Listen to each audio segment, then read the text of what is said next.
All right, New Mexico and Texas A&M here. We've only got a handful of games left, and we'll try to get them done here in 20 minutes before Sharpie takes the air with Balking Dead. Texas A&M 38-point favorites, 48.5 the total in this game.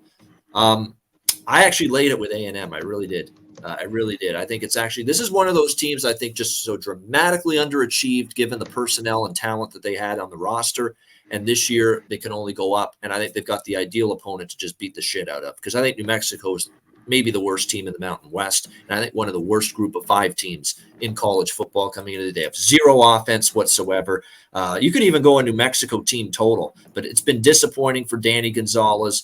And the defense is actually the unit that was not half bad, but his defensive coordinator was Rocky Long, and Rocky Long leaves. And Danny Gonzalez is a friend of Rocky Long's. And Rocky Long says, I don't want to stay here, even though you're my buddy. I'm going to Syracuse. That's a red flag. That tells me there's something wrong internally with this New Mexico program. In my opinion, I think A&M runs it up. I might even do a first half full game split in this one. I think it gets really ugly for the Lobos. I don't know how they move the football on the road here against A&M's defense. What do you think here?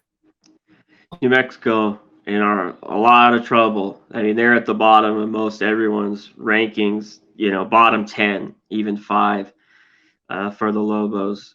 The one thing is laying these points, because I think A&M's defense I don't know how New Mexico might score, but can Conor Wegman come in and score a bunch of points? Because Texas A&M could not score. They just could not. I like that quarterback, though. He showed you something. You like Wegman? He got better. He did.